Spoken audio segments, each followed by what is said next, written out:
Hello, this is Hector Vladimir. Today is the 17th of January 2026.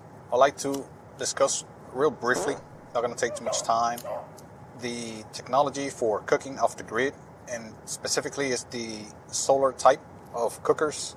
There are two main ones that I would like to discuss. The first one is the parabolic or parabola or dish cooker. Basically, it is a dish such as those used for satellite TV and satellite internet. It's a steel plate, basically shaped as a dish or a parabola. They often have an arm where the antenna goes. That is the point where the signals from space for those systems meet, focus, and in the same token, it is the same spot where radiation from the sun or light also focus or meet. So that point is basically the point where you want to put the cooking container, preferably metal, or any other material that readily heats up, like copper, aluminum. You want to suspend the pot, the teapot, or the jar, whatever it is that contains the liquid or food that you want to heat up and cook. You want to suspend it at that point, whether it be by the arm of that dish assembly or any other assembly or any other structure that could suspend that container in that point. And there you have it, a solar reflector cooker. Again, you would have to have the dish and the reflector, which is basically the dish itself, has to be painted or covered over with reflecting material. It could be reflecting tape. They have metallic or mirror-like tape. I purchased myself a roll of this to this end, but I did never complete the project. Maybe I will soon enough. But you can do something like that. Buy that film or tape cover or tape over this dish, or you can simply spray paint it with silvery paint or even metallic chrome finish, or you can polish the heck out of the metal. This would be the third and last option, but it's quite costly and difficult. It takes a long time and energy. But you can basically polish metal, steel, to where it can reflect light, and it should reflect most of the light on that focus point where that antenna, receptor, receiver, whatever they call it, I'm not really sure. It's the eye of the satellite system. That's where you want to put your container. So that's your reflector type solar cooker.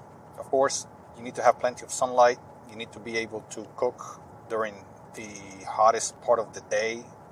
And you have to live in an area where there's plenty of sun. Of course, you can't live in areas where it's cloudy all the time or cold and snowy. That's just not going to work for you. Another type of cooker that I'd like to discuss briefly is the solar cooker. That is the tube type solar cooker. It's basically a glass cylinder that is enclosed on both ends. And within this glass cylinder, of course, it is a see-through glass, completely clear, should be. Within this glass, there you can have a container that fits within the glass, likely a circular container that is closable, such as a can, such as a container that's cylinder-like, closed on both ends as well. But it could be a container like that or something similar. It could be even a bottle with a wide mouth that is closable. That's where you're going to put the food, the liquid, semi-liquid, or solid is going to fit within this bottle. And this bottle is going to fit within the glass cylinder. And simply, that is the basic design for that cylinder type or tube type solar cooker. You want the one inner side of this large outer cylinder to be reflective. So you can put reflective tape, you can paint it with silver paints or chrome paints. Maybe you can paint it on the outside, but it will show reflection on the inside as well. And that is basically for this big cylinder to reflect the sunlight when positioned outside into the inner cylinder or inner container. The inner container can be black. I've seen most of the tube type solar cookers with black containers. Black readily absorbs radiation and heats up quite quickly, especially if it's metal. I've seen them made of glass as well with a black interior, and you can do the same. Of course, you have to make sure that you don't have contact between any kind of coating or paint and the food or the stuff that you will be consuming or eating or drinking, because that will likely take particles and mix it with that food. You don't want to ingest paint or any kind of other any other type of material or paint that releases chemicals or metallic particles or any kind of particles, lead even particles, into your food or drink. So you have to be really careful. They do sell cylinder type cookers out there.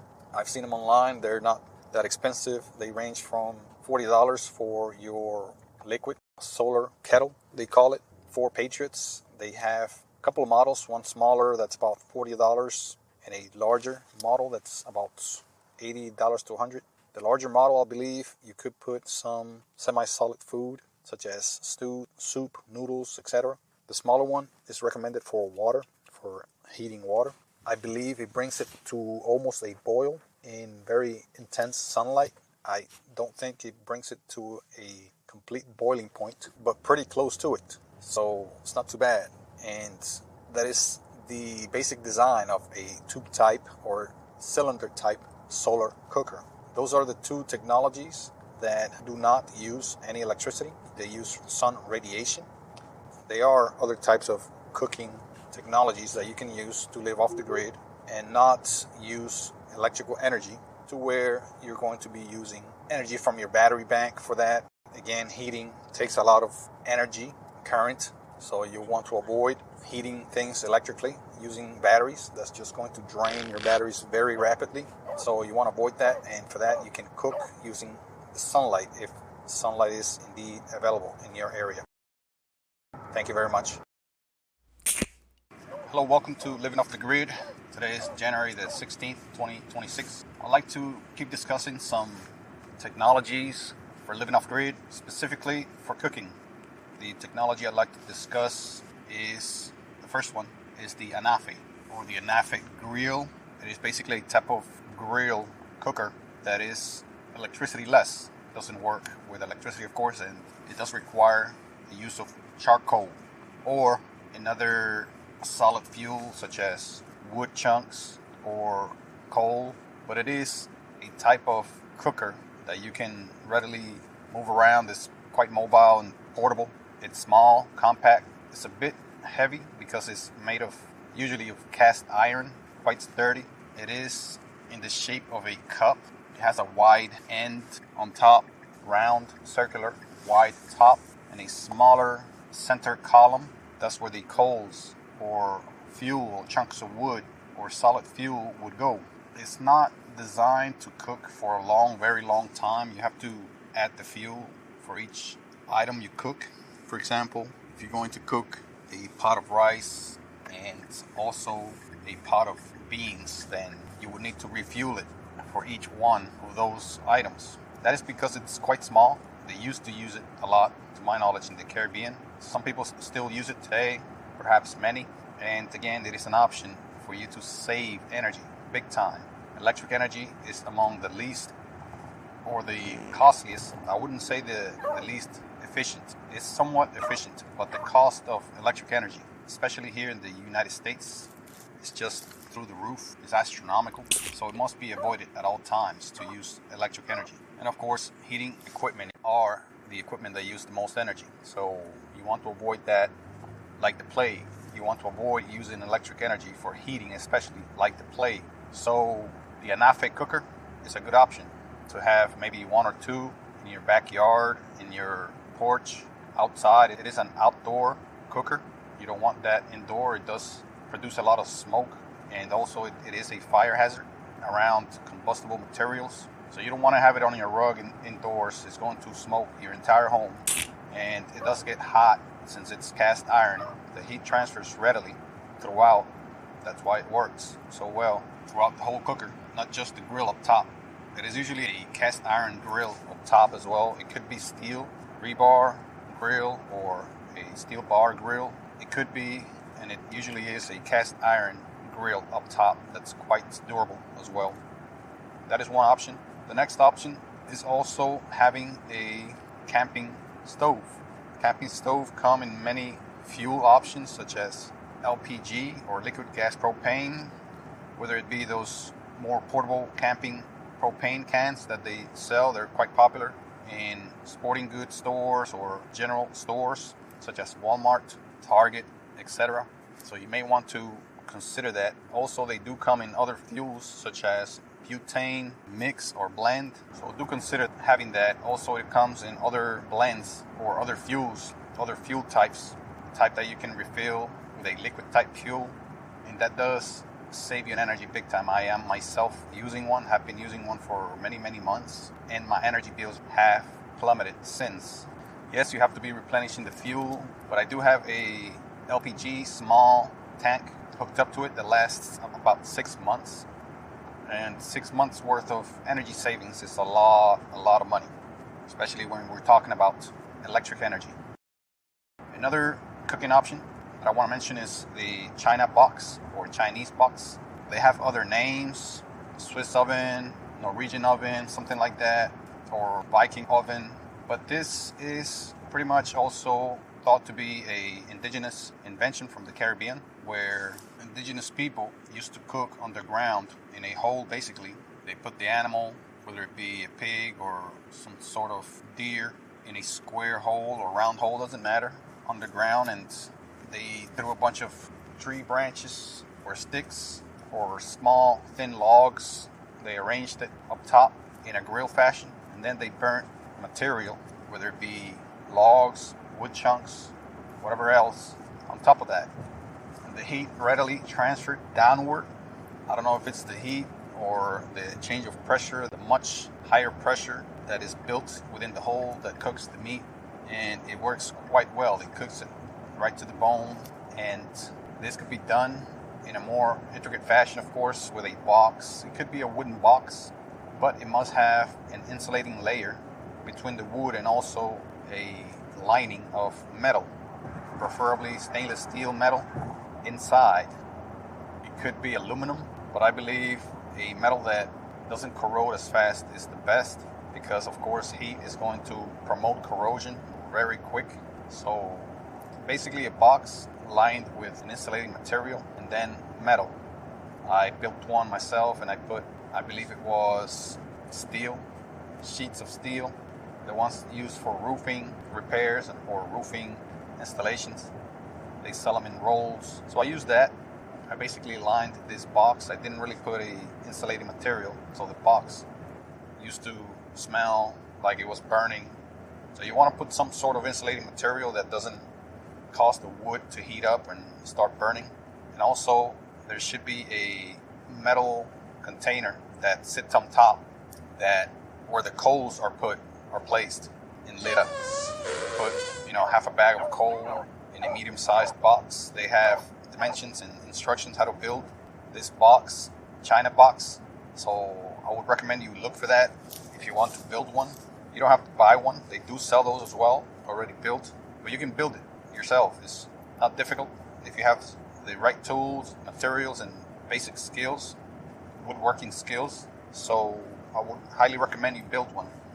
And that is an option to cook meat, bake meat, basically, right to the bone, very efficiently.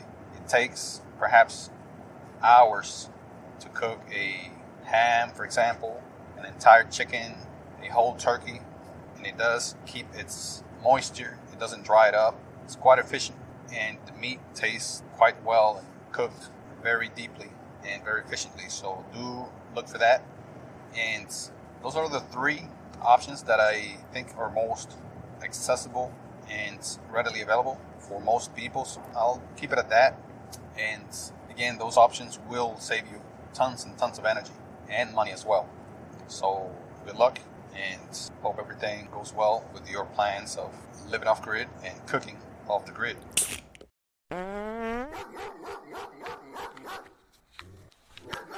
Hello, this is Hector Vladimir. Today is the 31st of December 2025. I'd like to jump to my next topic for the strategies and also technologies for living off the grid.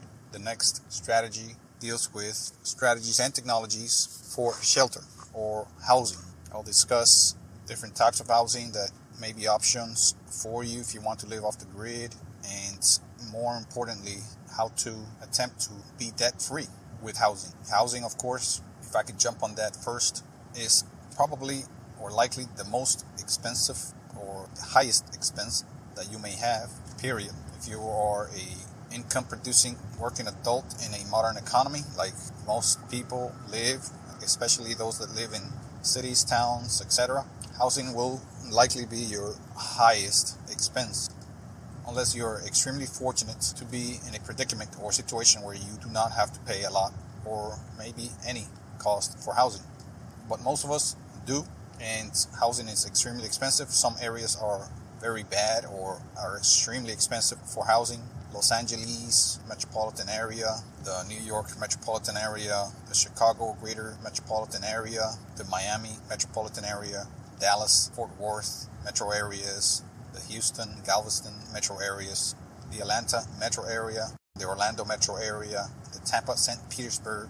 I mean, these are just a few areas here in the U.S. that are extremely expensive. I mean, you can name many big cities and metro areas that are just abusively expensive when it comes to housing, rent, mortgage, etc. Around the world, I'm sure it's the same or similar. But I'm most familiar here with the housing situation in the U.S. That's why homelessness and other problems such as housing insecurity and other problems dealing with that are so large and in such high percentage in those places, in those cities I just mentioned, and more, many others that I may have missed. So the problem is there. I'm not going to go too much into the problem. The problem, we know it's there, and acquiring shelter is a big challenge for most of us. And if you want to live off the grid, disconnected and as free as possible, you want your shelter to be as free as possible as well. It doesn't make much sense to live off the grid, completely disconnected from, let's say, your power utilities and your water, for example, and yet have a outrageously high mortgage that you have to worry about, outrageously high rent. So if you could work on lowering your housing costs, that would be a higher priority, I would think, than disconnecting from any utility service. Attempt to I would recommend lower your utility services and the cost of your utilities while you work on a more affordable housing option. You have to deal, if you're logical and reasonable, you have to deal with the biggest problem first. You have to address the elephant in the room before you deal with smaller game. So working on that, your housing costs, if that's the highest bill you have, and as I said, many people is abusively high for them. They spend 30, 40, even 50% or more of their earned income in housing. That is abusive. Sometimes it's as bad as it being criminal. So work on that first and foremost. Get a cheaper place, smaller place, less expensive or more affordable place. Work on it. There are places to go, look for help, to apply for help. There's information out there to learn, so you can do something about the high rent or mortgage if you're in that situation. Once you clear that hurdle, once you lower your mortgage, your rent payments by either downgrading, moving, improving your financial situation, both by multiple ways. I'm not going to go into the details of each of those. Those will take a long time and they're beyond the scope of this chat. Once you take care of those, then you can move on to the next thing, which is lowering your energy costs, your food costs, and other costs dealing with that home. There are a few options, of course, to get shelter and have it be low cost and even no cost, meaning no cost in a monthly basis. Of course, shelter is going to cost you, in most cases, funds and resources, unless you are extremely fortunate. Work on that first, and maybe in tandem at the same time as working on other off-grid efforts. But don't forget about your shelter and improve your situation with your shelter.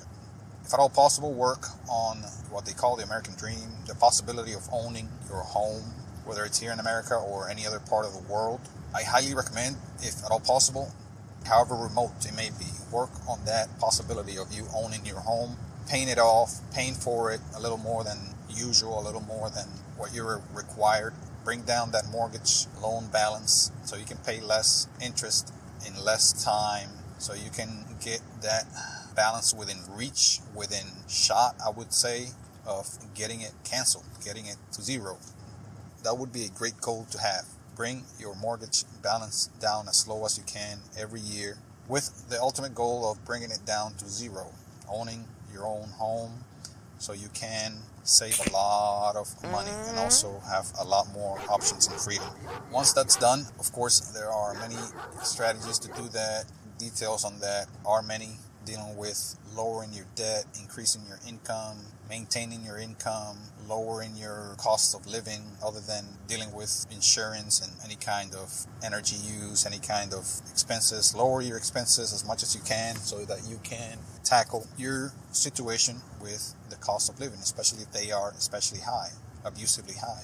Once you take care of that, or at the same time in tandem as you're taking care of that, you could move into changing your home, modifying your home. You could modify your home in a way that it is energy efficient. And that is basically the focus of this chat. You want to have your home as energy efficient as possible once you do have a home, whether you're paying for it or you own it outright. Even if you rent, you can change things around your home, such as window blinds, maybe some insulation material, air conditioning units. You can change a few things that are not perhaps permanent, that are not installed permanently in a home, even if you rent. But especially if you own, you want to be able to, or you want to do these things. You want to make it as efficient as possible. You don't want to have a power hog of a home that costs you a lot of money to run it, to provide you with comfort, such as warmth or cooling during hot weather, or that it leaks water, it wastes water, or it has a lot of physical problems with doors and windows. It allows too much heat in or too much heat out during the cooler weather. It doesn't have enough insulation. You want to address those things. First, insulation. Make sure your home is well insulated. In its attic, usually there's insulation for homes that have attics, or have some sort of insulation material. Make sure that that is adequate or even extra. It doesn't hurt to add extra insulation so that the home could be more readily, easily, and rapidly cooled or warmed, depending what you want it to be, the temperature you want, depending on the season. If you live in a place that has changing seasons, changing temperatures throughout the years, etc. The insulation also could be in the walls. A lot of homes have insulation within the walls. Make sure that it's adequate. If you could build the home, I just want to take a side note here. That would be even more convenient. That would be a lot more efficient if you live off the grid or are planning to live off the grid, because you can build your home specifically to live off the grid with a lot more efficiency in mind, perhaps with very efficient electrical systems such as DC wiring system to power DC devices could be wired in this way right into the home. It could have probably a dual electrical system with AC and DC built in with very efficient AC systems or wiring. It could have solar panels built right in the roof. They have roofing tiles that are photovoltaic now, but also you can have conventional solar panels installed as your home is being built, which would bring down the installation costs, should anyway. You can perhaps do it yourself. You may be able to build your home by yourself or with help from a construction company or group or just labor. You may hire in labor to build a home with you or for you. Again, the situations are varied and those would determine what you can do. Again, people have different financial situations, different legal situations. There are many factors, including those factors where people could be discriminated against. It does happen a lot. So as I was saying, it does happen a lot where people just cannot access adequate housing, their own home, etc., depending on a lot of factors. So consider that. Also, when making your home more efficient, think about, again, the elephant in the room. Let's address the largest problems with efficiency in the home. Forget about light bulbs. Forget about changing out your curtain to save energy. Forget about setting your AC unit to 72 in the summer and 68 in the winter. Those are pretty anemic advice given usually by your power company. If you want to address efficiency seriously, you need to look at your HVAC. That is, on average, 50% of your energy costs. If you can adjust that and improve that, you're impacting half of your energy cost in your home. If you can somehow eliminate it, you just cut your energy bills in half, if not better. I have done better than half myself. And again, I have done a video on that. Maybe I'll link that on the description on how to lower your energy bill by getting rid of power hogs, by installing efficient air conditioning, which is, again, air conditioning is both cooling and heating. Split units or mini split units are probably among the more efficient ones out there for heating and cooling. Look for those. There are many brands out there, foreign and domestic, and a lot of them are very efficient, such as a model by Mitsubishi, Mr. Slim I think it's called, and another one by Fujitsu. There may be more. Think of also window AC units. Those are very, very efficient, especially when compared with central AC units. If you can not turn your central AC unit and just use window AC units, that is a huge savings. So that would cut your energy use from AC at least by half. A lot of those don't have heating, they're just cooling, but some of them do have heating if you live in an area that gets cold in the winter. So consider window AC units, and also consider your cooling strategy for your home and your heating strategy. Do you have to have your entire home comfortable and warmed or cooled with HVAC units? Most likely not.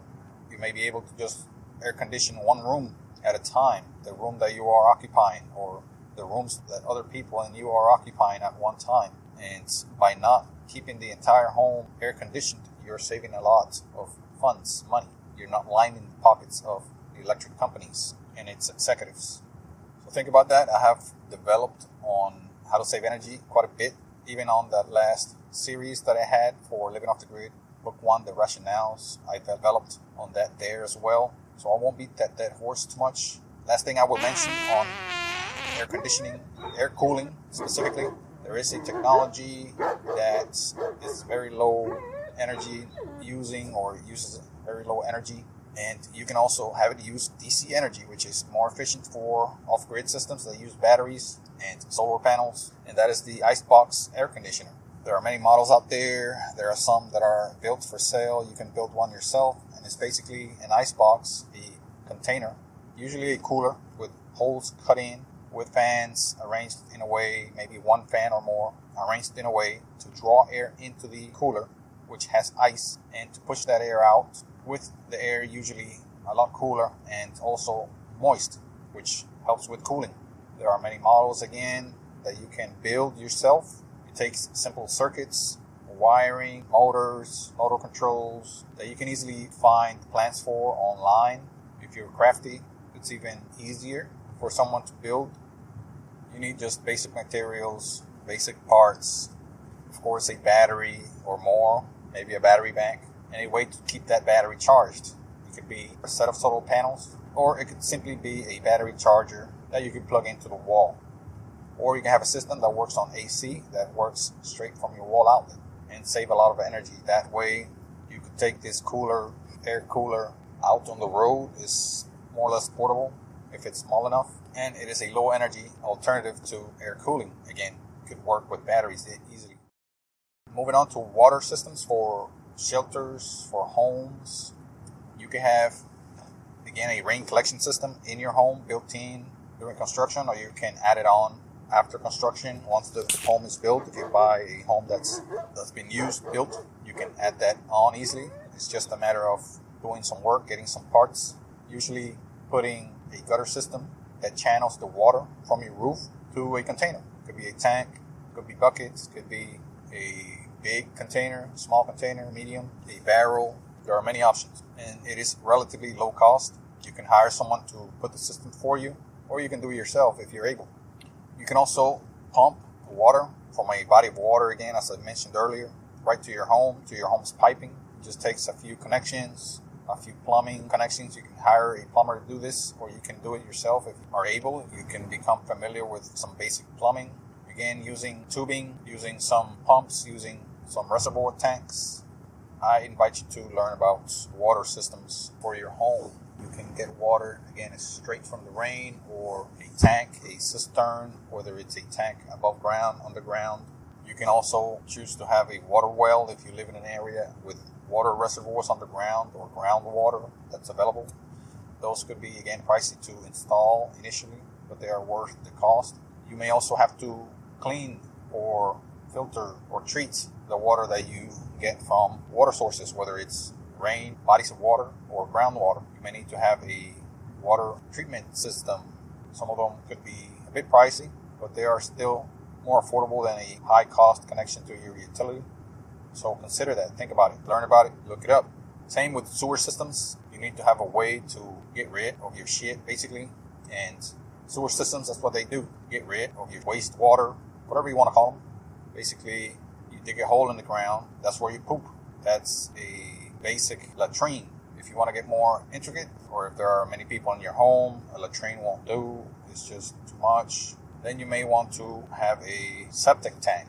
A septic tank is basically another container on the ground, a big tank, or it could be a container. I don't know if those drain or not. I believe they do drain. They do let the water out, at least something like that, and maintain the material, the shit material, the solid. I'm not really sure. Look that up. I did have one, and I had to have it drained, emptied every about 4 years or so. So I guess they have different sizes they may have, where you can drain them maybe in longer periods than that, or it could be smaller, shorter periods. Not drain them, but empty them. They have to actually pump the stuff out, pump the shit out. Those could be expensive to put in, of course. You need a contractor to do that unless you're very, very familiar with the systems and you have the equipment and the know-how to do it. Those are two options for sewer. Latrines, septic tank. Basically a hole in the ground with a sort of housing for a toilet. I remember using latrines in my childhood. That's what we had in our very first house. We had a latrine out back. Believe it or not, this was the early 80s. That's where we went to go poop and pee. And I'm not sure, I believe there was a shower nearby too. Maybe next to that latrine. That's where we showered, and it was outdoors. But this was in an area that was mostly warm, so no problems with that, with showering. Maybe a bit uncomfortable during cooler parts of the day, but doable. The water temperature was not as cold as it gets here in North America, and I don't believe it was that bad. I don't really recall what it felt like to shower out there. I may have some faint memories, but not much. Another thing I wanted to discuss about homes is that homes come in many different shapes and sizes, different design options, different looks, different utility or uses for them, different building styles, techniques, materials. So make sure you keep those in mind. If you happen to build your home, I'm going to focus on the options for off-grid homes. Specifically, if you are able to build your home from the ground up, whether you are hiring a construction crew, company, or you are building it yourself, maybe with some help.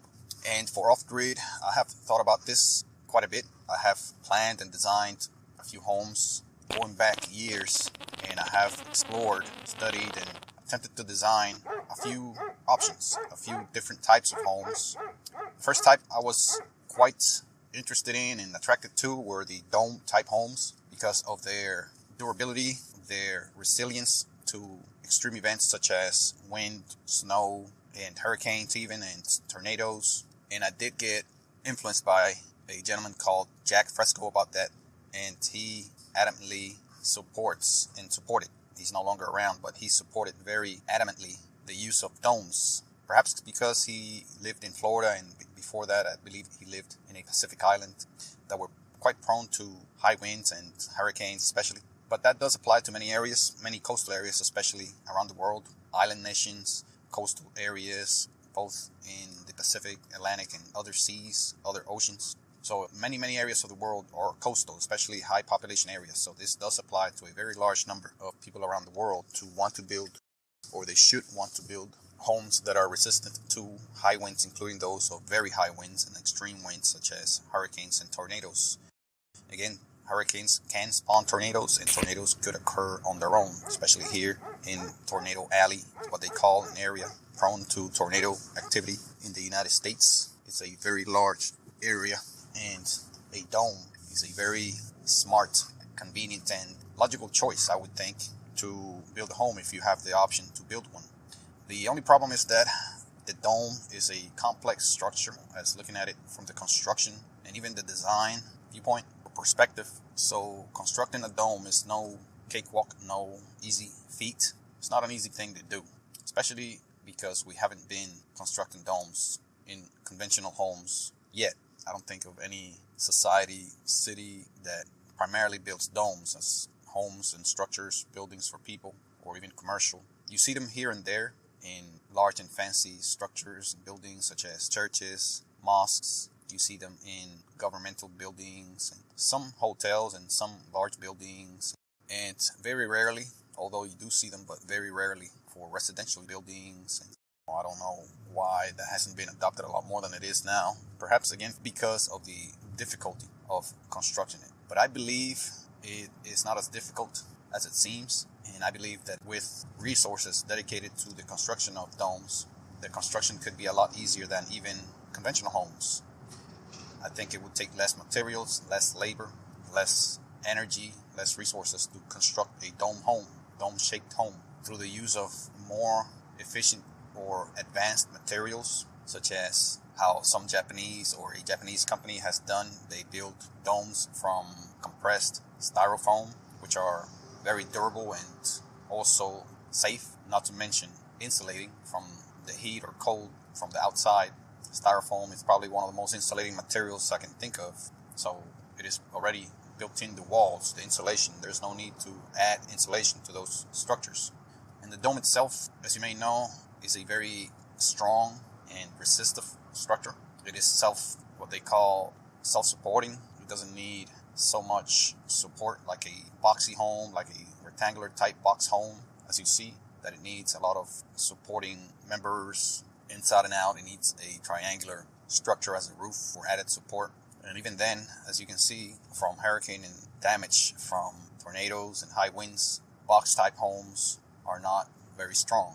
They're easily damaged by high winds, and not to mention also by seismic events such as earthquakes and floods. Domes have a lot more resistance to every type of event that I just mentioned because it is self-supporting. It makes the use of the arc. The arc is basically one of the most stable and strong in structures that have integrity, that has the most structural integrity. And when you think of it, it's because you're basically working against gravity. Every part of the arc, if you just look at a simple arc, every part of it is basically self-supported against gravity. So the dome is basically a series of arcs which are revolved around a center or spun around a center with whatever material you make the dome with. Domes could be made with, again, many materials, including compressed styrofoam, members or pieces. It could be made with bricks, blocks, cinder blocks. It could be made just with concrete and reinforcing rebar or reinforced bars, which are steel bars or rebars, as they call them here.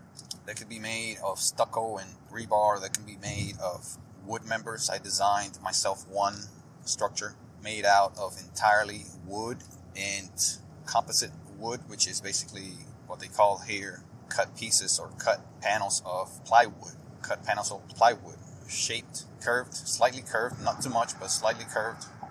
Each panel is slightly curved to follow the contour of the dome. It is a complete design that I performed during some time that I did work with AutoCAD, and I decided to plan the construction of a wood structure that was dome shaped, and the dome is an ovoid type dome, basically an elongated dome, and it's quite attractive and also spacious on the inside. Check it out. I will likely put the link to that series here on this chat to where you can see, hear, and even download some of the construction plans. I don't think I finished the entire construction plans for it, but I do have some with dimensions and the techniques. Basically, the video chat goes through the entire construction techniques and all materials to be used, approximate dimensions on how to build that type of dome. And again, it was with off-grid living as a basis for building this dome. So everything, the wiring, the HVAC for this structure is all focusing on efficiency and off-grid. Water collection, it has a water collection system. So it's self-sustained, more like the Earth ships that they advertised years ago. It's more like an Earth ship built from the ground up. I also did a series on the next iteration of that dome, basically the next version of that dome. Basically, it's not a wood structure. It would be a cinder block structure with reinforced steel or reinforced bars, rebar. And I chose concrete blocks because I believe it would be a lot simpler a lot less materials and resources used, and a lot less labor, even though it would be even stronger and more environmentally friendly using concrete. Yes, concrete cinder blocks, yes, they do take a factory, usually a factory to build, to manufacture, but you can also make cinder blocks using molds yourself without the need of a large factory. But even with a factory, I think they are still more environmentally friendly than a wood structure, because for lumber as well, you need large factories, and especially for plywood. And again, it's a smaller structure, but it's a stronger and still spacious structure. This other iteration, I do have a series for it. I'll link that series here as well. And it does go through the construction steps.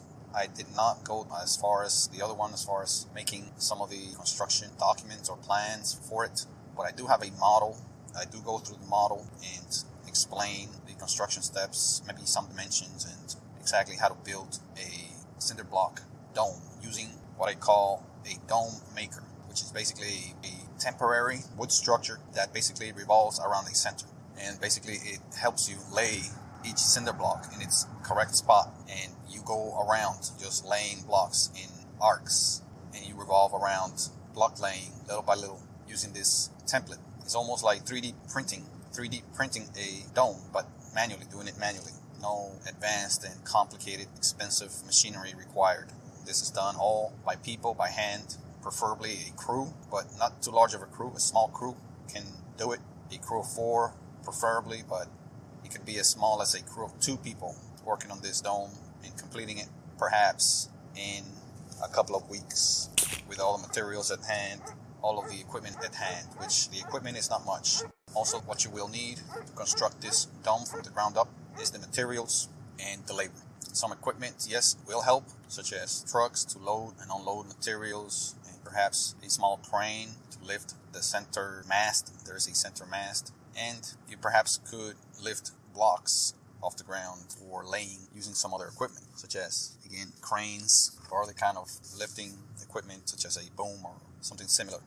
So those are the first 2 dome options that I'd like to introduce. And again, their durability, their resistance to the elements, and also they are designed to be extremely efficient with very little use of energy when it comes to heat or cooling or air ventilation. It is mostly self-cooling, self-heating, and self-ventilating. No machinery required.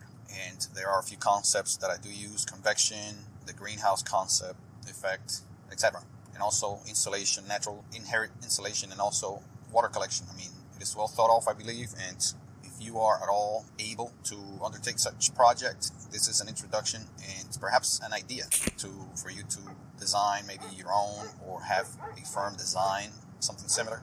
Or you may even take these plans, develop them, maybe analyze and change them and improve them and use them to construct your own dome structure. It is a dream of mine to construct especially the concrete type dome, but I do have another iteration of an efficient home, another what I call more feasible, more advanced, perhaps not as durable or as resistant to the elements, but it is quite so. It is quite durable and resistant. Maybe not as much, just not as much as a dome, but it is, I believe, more feasible, easier to construct, cheaper to construct than a dome.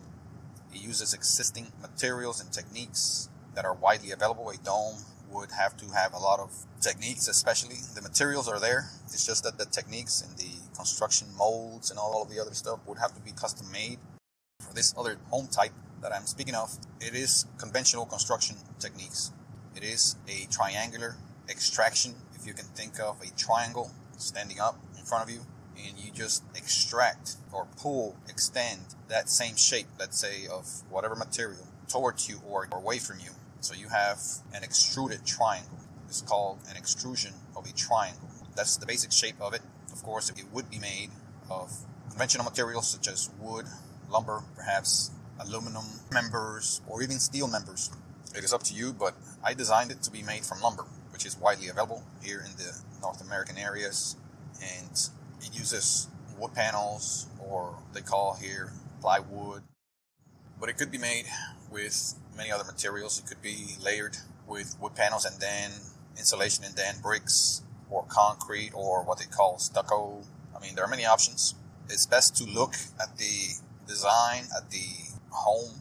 I do have a few pictures. This is not my design, original design. It is one that has been used many times, not so often. You don't really see too many triangular shaped homes. I'm talking about the walls themselves are at an angle and they double as roof. Basically, the walls double as roof sides of the house. If you can think of the roof of a conventional home without the walls, basically just a triangular roof. That would be the home structure. Of course, it would be a lot taller and the roof angle would be a bit steeper than that of a conventional home, especially those homes here in the south, whose roof is not as steep as maybe those farther north in the northern areas of the nation. So that would be the shape of the home, basically a steep triangle, and I believe it is called an isosceles triangle. To give you an idea, just through audio here with this chat, what this home would look like. The roof would be made as a conventional roof would be made, basically, and again, the roof would double as the wall. So it would be a lot beefier, stronger, maybe using larger members than a conventional roof. This would be a small home, approaching the tiny home category, the one I have designed, but of course, it doesn't have to be. I have thought about and designed and customized this home to be a small home for a very small family, maybe like a single couple with no children, or a couple with one child or two children, perhaps a younger couple with smaller children, or a couple with one pet. But it would be a smaller home, perhaps one bedroom, maybe two bedrooms. They would be very small. And I have detailed all of the equipment that would be included in the home, how it would be constructed, dimensions and everything, and the layout, the architectural floor plan, outside dimensions and everything. I will likely generate basic construction plans or documents, drawings, 2D drawings for it, and share those. But I will likely share the specifications, the basic specifications for it, which I have worked on, which include some of the description, construction methods, and especially the equipment is what I focused on the most, which is basically what's going to make this home very efficient. I use very efficient state-of-the-art equipment that is available, equipment that is to be installed, basically self-installed. The electrical, the plumbing for water and for water distribution and sewage, wastewater, and also the water heating system. Again, the energy system, which will mainly solar or only solar, completely off the grid, no connection to any outside utility, electric, and using HVAC equipment that is extremely efficient, likely running on low voltage AC or even low voltage DC. Refrigeration is also extremely efficient, running on DC energy, likely a 48 volt system, a 48 volt electrical system for the home, and of course a battery system that would have to be included so the home can run any time of the day. Again, the cooking equipment also is extremely efficient using LPG, no electric used for heating for this home. Perhaps with the exception of HVAC, it will have a HVAC heating, and also it will have LPG based heating for air heating, that is, for the home. It may have a backup generator, perhaps an LPG generator, only for extreme circumstances where extra energy is needed. And of course its own water collection system, greenhouse for plant growing, whether it's fruit plants, vegetables, both, and an area for farming. Small area, everything is compact, small, and efficient. And it is, again, my third iteration of a home, and I think it is the most advanced and most viable, easiest to build, and most affordable in all aspects that I have thought of. I will again link that document on this chat. Look for that. I will take a break. Thank you very much.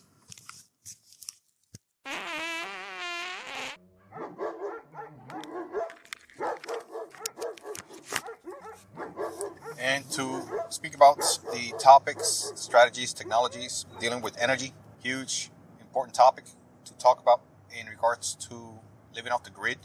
Energy is extremely important for modern society, for every person that participates in modern society, modern economies.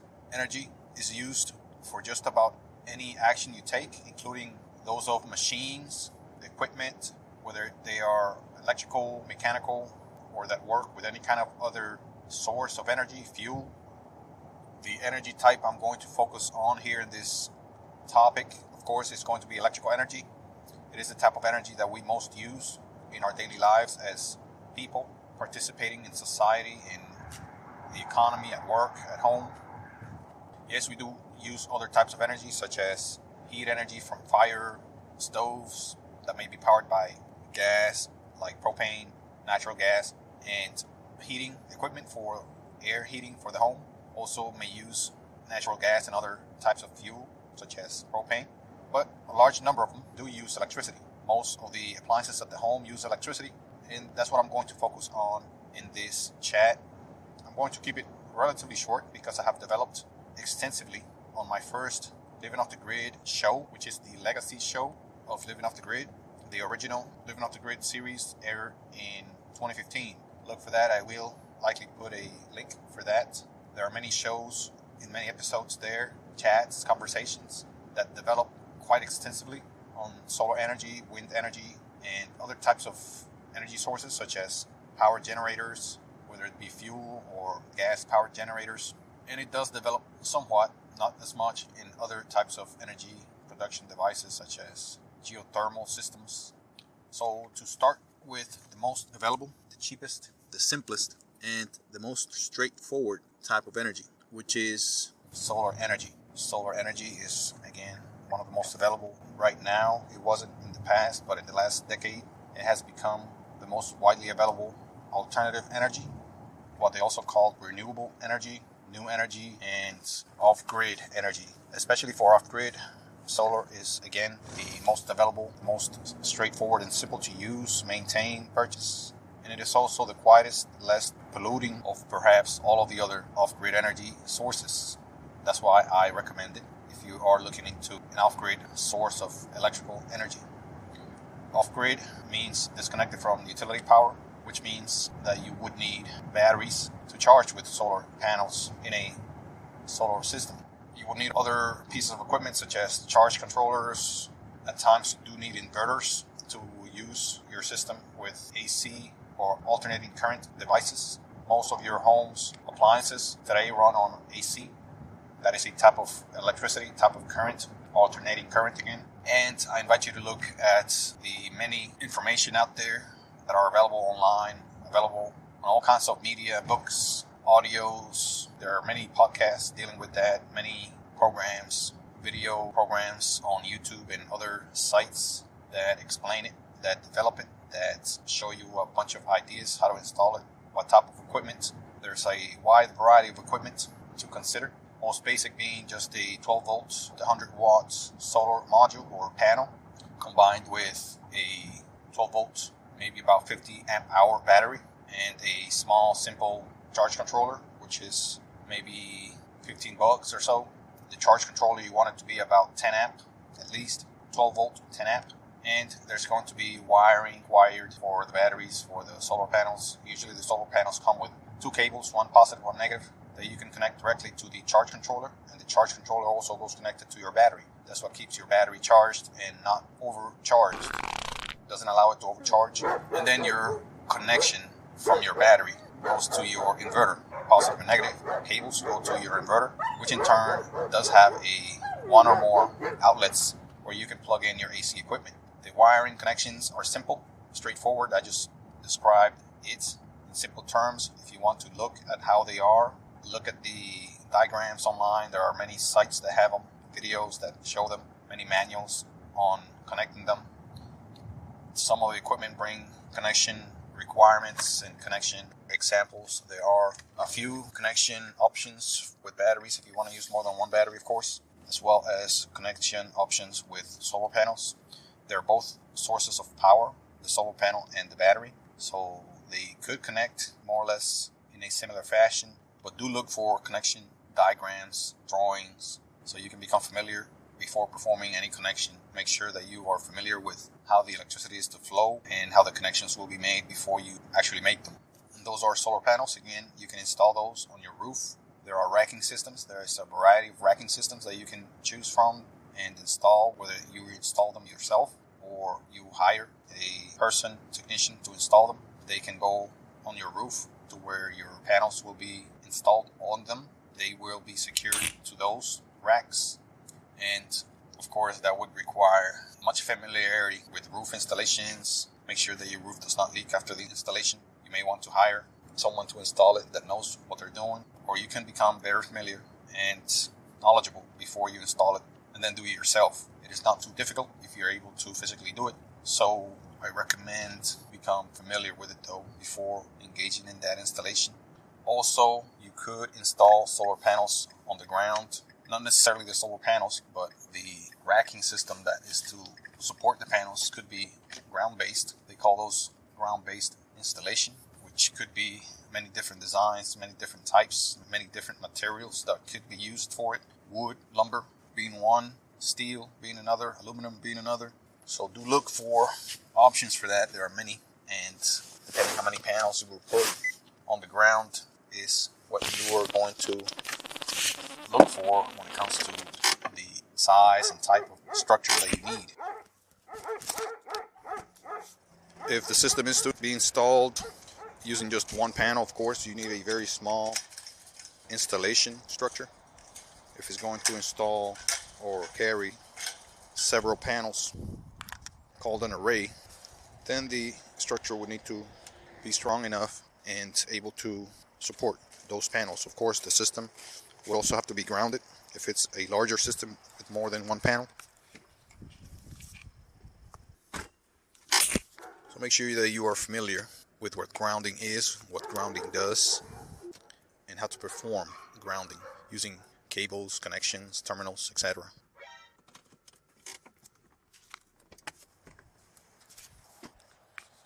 Moving on to other systems which provide you with electricity.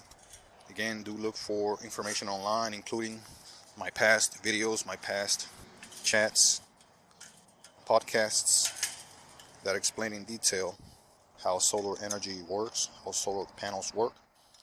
This is more or less an overview that I am giving right now to tell you what your options are to live off the grid, basically giving you ideas and strategies as to what is to be needed to live off the grid. Another option is wind. You may have a wind turbine, which could be installed on a mast. They have different sizes, including small wind turbines of only a couple of 100 watts, or larger ones, which could be much larger than a couple of 100 watts, perhaps 1,000, 2,000, etc. Also called kilowatts. Those could be more expensive to install, maintain. They may not provide as much energy, not nearly as much in many areas, especially in low wind areas, and especially if the system, the generator is small, the turbine. I tried to test one by installing one, see how it went, see how much energy I could get from it. I could never get enough energy, not even to keep a small battery fully charged with using very small electronics. I could not personally make it work. But you may live in an area that provides much better wind than the area where I lived. Wind was actually my first try when it comes to living off the grid, as far as trying to save energy, trying to test out several technologies dealing with alternative energies. Wind was my first choice, and I did purchase a 400 watt maximum wind turbine. But again, it was not a successful investment, not by a far shot. It was not able to keep not even small appliances running. I will pick up this recording in the next chat. Thank you very much. Thank you for listening to this podcast. Please look for the next episode soon, and please ensure to share this with your friends and family. And please like this content and subscribe as a sign of support and for me to continue to provide this type of content to more people like you. Lastly, if you wish to support this content further, please visit the links provided in this publication. Thank you.